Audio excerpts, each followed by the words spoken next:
요시야 왕 8살의 왕이 되지요. 그리고 열심히 하나님의 은혜 가운데 이 유다 나라를 하나님 말씀 위에 바르게 세워나가기 위해서 노력하고 애씁니다. 하지만 요시야 왕은 전쟁터에 나갔다가 갑자기 죽게 되지요. 이런 요시야, 이 요시야가 하나님 앞에 어떤 인생을 살았는가? 25절은 요시야 왕에 대해서 이렇게 말합니다. 여러분도 한번 25절을 찾으시고 눈으로 한번 저와 같이 읽어주시기 바랍니다. 25절 다 찾으셨지요? 자, 여러분들 눈으로 한번 따라 읽어보세요. 요시야와 같이 마음을 다하며 뜻을 다하며 힘을 다하여 모세의 모든 율법을 따라 여호와께로 돌이킨 왕은 요시야 전에도 없었고 후에도 그와 같은 자가 없었더라. 아멘. 예, 요시야 왕은 이런 왕이었습니다. 하나님 앞에 바로 서기 위해서 최선을 다했던 그의 모습이 이 25절에 고스란히 담겨 있지요. 하나님 앞에서 옷을 찢으며 회개하고 하나님 말씀 따라 살아가기로 마음에 결심하고 돌이키고 나서는, 즉 회개한다는 건 하나님 앞으로 다시 돌아오는 것 아닙니까? 돌이키고 나서는 그 마음에 결심한 것을 죽을 때까지 지켜낸 왕이 바로 이 요시야 왕이다라고 하는 것입니다. 자, 그렇다면 여러분들, 우리들이 신앙생활에 나아가며 은혜를 받을 때가 있죠. 물론 구원의 은혜 다음에 말씀의 깨달음을 통해서 우리가 은혜를 많이 받게 됩니다. 마치 요시야 왕이 성전을 공사하는 중에 율법책을 발견한 것처럼, 그렇죠? 예. 구원의 은혜를 덧입은 다음에 말씀을 통해서 때를 따라 우리가 은혜를 참 많이 받습니다. 그럼 어떻게 해야 되죠? 그 은혜 받은 바 말씀의 은혜에 따라서 요시야 왕처럼 그렇게 행하는 자가 되어야 하지요. 예. 은혜 따로, 내 삶 따로, 믿음 따로, 이건 안 된다라고 하는 겁니다. 이 요시야 왕의 이런 모습을 보면서 그렇구나. 하나님 앞에 회개하고 돌이키기로 결심하면 그 결심한 것을 행함으로 끝까지 잘 지켜내는 것이 중요하구나.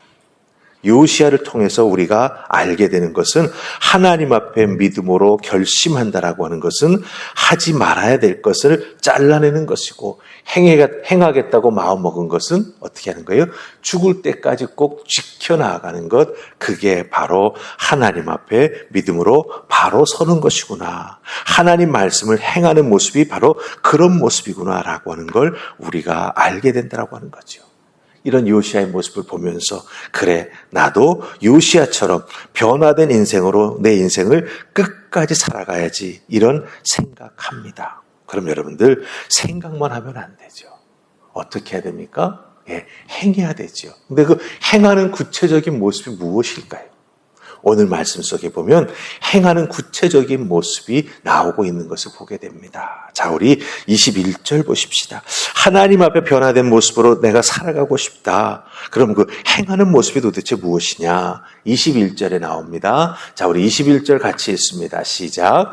왕이 뭇 백성에게 명령하여 이르되 이 언약책에 기록된 대로 너희의 하나님 여호와를 위하여 유월절을 지키라 하매. 아멘. 예, 유월절을 지키라 하매, 주의를 지키라 하매, 그렇죠? 예. 그 다음에 23절 보면은요, 왕의 명령 따라서 이스라엘 백성들이 유월절을 지키는 것을 보게 됩니다.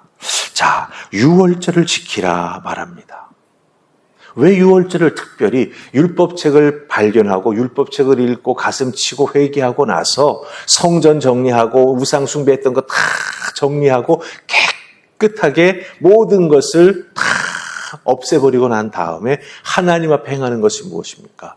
유월절을 지키라고 말합니다. 왜냐하면 유월절을 지키지 못했기 때문이죠. 사사시대부터 시작해가지고 이 이스라엘들이 제대로 하나님 앞에 유월절을 지킨 적이 한 번도 없었기 때문이다 라고 하는 것입니다. 그럼 왜 하필 유월절일까요?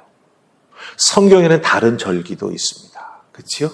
그런데 왜 하필 유월절입니까? 왜 유월절을 지키라고 했을까요? 여러분들, 유월절이라고 하는 절기가 어떤 절기입니까? 예, 이스라엘 백성들이 애굽의 종으로 처음에는 참 요셉의 은혜를 통해서 가뭄을 피해서 그곳에 들어가 흉년 동안에 참 편안한 삶을 살게 되지 않습니까? 그런데 거기에 눌러 살게 되면서 결국은 애굽의 노예로 전락하지 않습니까? 그 노예 생활에 나아가는 게 너무나 힘들고 어려워서 그들의 존재론적으로 정말 죽게 되겠습니다. 하나님 나 좀 살려주세요라고 소리치고 눈물로 호소했을 때 하나님이 그 모습을 보시고 들으셨습니다. 그래서 모세를 통해서 애굽의 노예 생활에서 해방시켜 주시죠. 그 해방시켜 주시는 마지막 결정적인 게 무엇입니까? 10번째 재앙. 이 애굽 땅에 있는 모든 첫째 되는 것, 즉 장자와 가축의 첫 번째 이 배에서 난 그런 가축들을 다 죽이는 거였지 않습니까? 그때 이스라엘 백성들만 살아남지 않았습니까? 어떻게? 어린 양을 잡아서 자기 집에 문설주에 그 피를 발랐을 때 하나님의 죽음의 사자가 그 피를 보고 그 집을 넘어갔어요. 넘을월, 넘을유, 넘을월입니다. 그래서 유월절이에요. 그래서 살아났습니다. 그리고 나서 하나님께서 출애굽기 12장 10절로 14절에서 뭐라고 말하셨냐면은 유월절은 이스라엘 백성과 하나님 사이에 맺은 영원한 규례라고 말씀하십니다. 영원한 약속, 너희들이 영원히 지켜야 될 것이다라고 말씀하십니다. 즉 영원한 약속이라고 하는 게 무엇입니까? 하나님과 이스라엘 백성들 사이에 영원히 지속되는 약속의 관계가 있다라고 하는 거죠. 이게 전제되어 있는 거예요. 하나님, 이스라엘 백성, 하나님은 구원해 주신 분, 이스라엘 백성은 구원받은 백성. 이 관계가 영원히 지켜져야 된다라고 하나님은 출애굽기 12장 10절로 14절에서 말씀해 주셨다라고 하는 거예요. 이 관계가 없다면 어떻게 될까요? 이스라엘 백성은 더 이상 이스라엘 백성이 아니지요.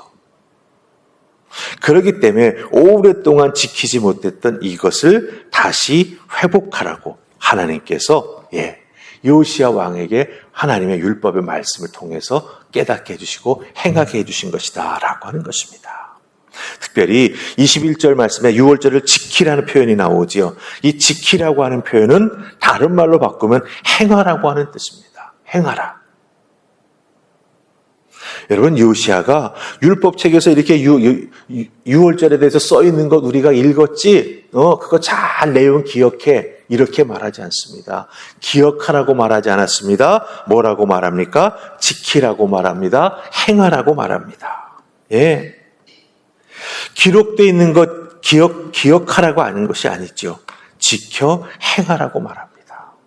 지켜 행하여 하나님과 나 이스라엘 백성, 구원의 하나님, 나 구원받은 하나님의 자녀, 이 관계를 회복하고 끝까지 지켜나가라고 말하고 있다라고 하는 것이죠.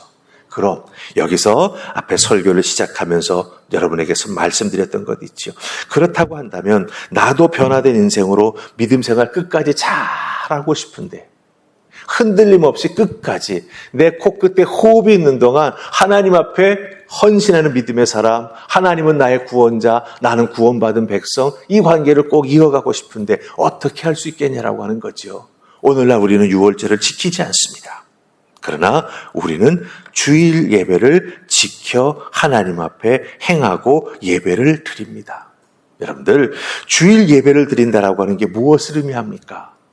예수 그리스도께서 나 같은 죄인 구원시켜 주시기 위해서 십자가에 달려 내 죄를 대신 지시고 죽으셨습니다. 그 십자가 구원의 은혜에 감사하면서 예배를 통해서 우리는 어떻게 하는 것이죠? 하나님 앞에 나 자신을 산제물로 올려드리는 것입니다. 왜 죽은 제물이 아닙니까? 예수님께서 이미 나를 위해서 죽으셨기 때문에. 그 죽음의 제사는 더 이상 반복되는 게 아니에요. 구원의 은혜는 딱 내 인생에 한 번만 있는 거예요. 그럼 그 구원의 은혜 주신 것에 대해서 감사하면서 하나님 앞에 어떻게 하면 나 자신이 더 한 발자국 가까이 나아가겠습니까? 하나님께서 나를 구원해 주신 하나님, 구원받은 내가 어떻게 이 믿음의 관계를 계속해서 잘 지켜나갈 수 있겠습니까? 예배를 통해서 그 은혜를 확인하고 자기 자신을 하나님께 산제물로 올려드리는 예배의 결단과 그 헌신을 통해서 이 모든 것들을 지켜나가게 된다라고 하는 것이죠. 그러게 여러분들, 주일 예배가 그렇게 쉬운 게 아니죠. 그렇게 가볍게 볼 게 아니죠. 구원의 하나님, 나를 구원해 주신 하나님의 은혜에 감사하여 구원받은 내가 예배를 통해서 그 구원의 은혜를 확인하고 감사하며 하나님의 자녀로 살아갈 것을 결단하고 나 자신을 하나님 앞에 올려드리는 것, 그게 바로 예배가 된다라고 하는 거예요. 그러기에 여러분들, 예배는 내 만족으로 끝내서는 안 되죠. 무엇이 꼭 있어야 됩니까? 받은 바 은혜, 내게 큰 만족을 주시는 하나님의 손길을 체험한 다음에 어떻게 해야 됩니까? 하나님, 제가 오늘 주님 전에 나와서 큰 은혜 받았습니다. 제가 여기 있사오니 나를 받으시옵소서. 이렇게 여러분들 꼭 예배가 끝나기 직전에 이 결단의 기도를 하나님 앞에 올려드려야 된다고 하는 거예요. 그럴 때 우리는 하나님의 구원받은 자답게 이 땅에서 살아갈 수 있는 힘을 얻게 되는 것이고, 성령님과 더불어 하루하루를 살아가면서 구원의 은혜에 감사하며 또한 이 땅에서 내게 맡겨주신 믿음의 사람으로서의 감당해야 될 사명이 있거든요. 그것을 깨달아 알면서 그것을 준행해 나아가는 우리가 될 수 있다고 하는 것입니다. 여러분들 꼭 기억하세요. 예수 믿고 천당 가는 것 귀한 것입니다. 예수 믿고 구원받았기에 예배하는 것 더 귀한 것입니다. 그런데 그 예배하는 내가 이 땅에서 하나님의 영광을 위해서 무엇을 할 것인가? 거기에까지 나아가는 자는 어떻게 될까요? 하나님 앞에 착하고 충성된 종이라 꼭 칭찬받게 됩니다. 기억하시고 예배를 통해 하나님의 은혜에 감사하며 또한 나를 불러주신 하나님의 뜻을 깨달아 알고 헌신해 나아가는 아름다운 모습이 있기를 주님의 이름으로 축복합니다. 아멘. 우리 기도하십시다. 좋으신 하나님 은혜 감사합니다. 이 새벽도 저희들을 부르셔서 요시아 왕이 유다 백성들에게 유월절을 지키라 명령하는 그 모습을 보게 됩니다. 기억하라가 아니라, 말씀에 쓰여 있으니 기억하라가 아니라 말씀에 쓰여져 있는 대로 행하라 명하였습니다. 유다 백성들은 그것을 그대로 행하였습니다. 하나님, 그 행함의 은혜, 그 지킴의 은혜, 말씀에 순종하는 은혜 우리들에게도 더하여 주시옵소서. 아버지 앞에 주일마다 올려드리는 우리들의 예배, 하나님, 이 유월절 제사가 될 수 있도록 도우셔서 나를 구원하신 하나님, 나의 인생을 지켜주시는 하나님, 나에게 축복해 주시는 하나님을 다시 한번 기억하며 감사하며 나 자신을 산제물로 올려드리는 진정한 예배자들 다 될 수 있도록 축복하여 주시옵소서. 오늘 주신 말씀 꼭 붙잡고 오늘 하루 나 자신을 하나님 앞에 산제물로 올려드리는 예배가 우리들의 삶의 자리에서 계속 드려질 수 있기를 소원하옵고 예수님 이름으로 기도하옵나이다. 아멘.